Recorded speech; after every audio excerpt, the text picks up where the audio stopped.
On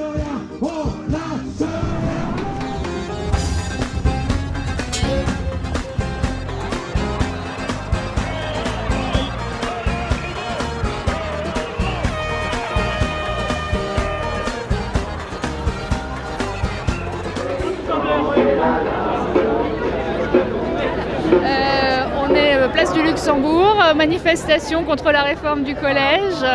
Moi je suis prof d'allemand, donc ma matière est un peu en péril, même si la ministre dit le contraire.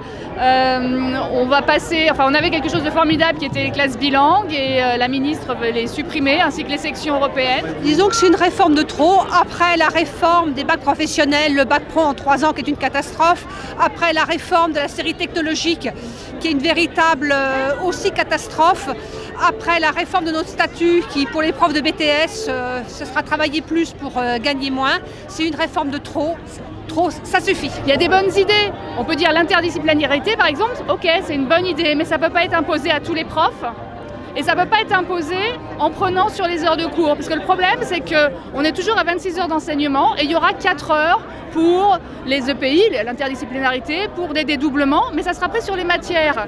Si c'était en plus, si c'était pour travailler autrement en plus, pourquoi pas? Mais là, ça va être la foire d'empoigne. Et puis effectivement, les projets, par exemple, les heures allouées à l'interdisciplinarité, sur le principe, ça peut être tout à fait positif, mais à condition que ce ne soit pas des heures en moins. Pour l'instant, c'est plutôt ce qui est en train de se passer.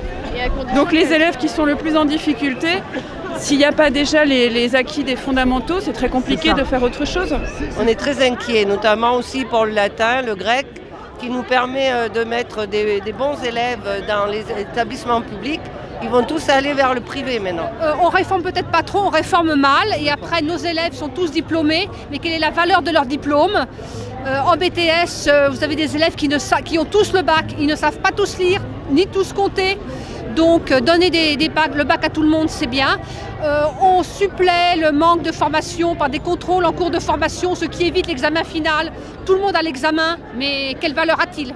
C'est la question que nous posons. C'est vrai. Merci beaucoup en tous les cas. Ah bah demain le latin disparaît, donc si vous voulez, oui j'ai peur, j'ai très peur même. 500 000 élèves, plus de 500 000 élèves étudient le latin aujourd'hui. Qu'est-ce qu'on leur dit à ces élèves-là qui veulent continuer le latin ? Moi, mes élèves latinistes ont écrit à la ministre. Ils lui ont expliqué que, nos mots, notre langue française, elle venait du latin. Ministre, ça vient de ministère, qui veut dire le serviteur de la Respublica. La Respublica, c'est la République. Qu'est-ce qu'elle va devenir, notre République, si on ne sait même plus d'où viennent les mots ? Qu'est-ce qu'on va devenir ? Cicéron, sa pensée va mourir. 2000 ans d'histoire. Ici, on est où ? On est en train de manifester dans Paris. Paris, c'était Lutèce avant, une ville gallo-romaine. Les termes, qu'est-ce que c'est ?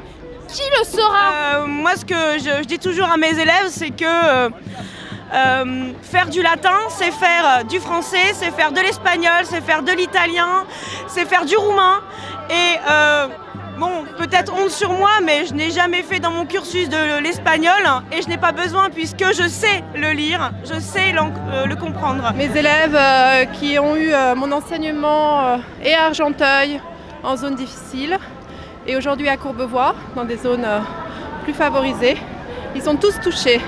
Et surtout les élèves défavorisés justement, par la suppression du latin parce que ça leur apportait un bain culturel qu'ils ne recevaient pas forcément chez eux et ils ont toujours été très heureux de faire du latin. Surtout on apprend des choses très simples, par exemple les chaussures ASICS, ça veut dire anima sana incorpore sano, un esprit sain dans un corps sain. Donc ça fait partie de notre bain culturel occidental à tous et c'est difficile de s'en passer. Ne serait-ce que pour comprendre aussi par exemple que le mois de septembre, pourquoi on dit septembre, octobre, novembre, décembre, 7e mois, 8e mois, 9e mois, 10e mois, c'est parce que chez les Romains, le premier mois de l'année, c'était le mois de mars. Ne plus pouvoir enseigner cette langue, pour moi, c'est un vrai déchirement. Parfois, les parents ne veulent même plus que leurs enfants fassent du latin. C'est paradoxal, c'est-à-dire que la jeunesse aujourd'hui, quand on leur explique, ils comprennent tout de suite à quoi ça sert.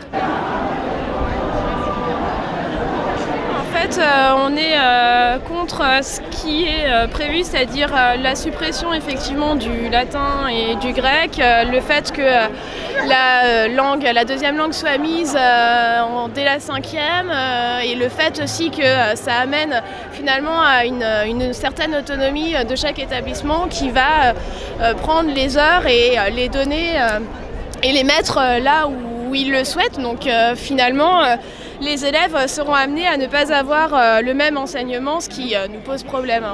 Et là, on a quelques espoirs d'y être encore un peu, mais malheureusement, ça risque d'être dans les collèges favorisés et pas forcément les collèges défavorisés. Et ça, ce serait une très très grande injustice. Ça faut pas que ça devienne... Comme d'habitude, un groupuscule de personnes à l'éducation nationale qui s'arrogent le droit de vouloir faire des modifications, des réformes qui ne correspondent à rien. Le gouvernement n'arrête pas d'imposer par la brutalité ces réformes qui ne correspondent pas à des réformes, mais plutôt à une orientation idéologique très marquée. Vive nos racines culturelles, sauvons l'enseignement gréco-latin, les Lumières, le christianisme médiéval. Maximus Moienus, Balbinus Incolerius. Si tu nous aides,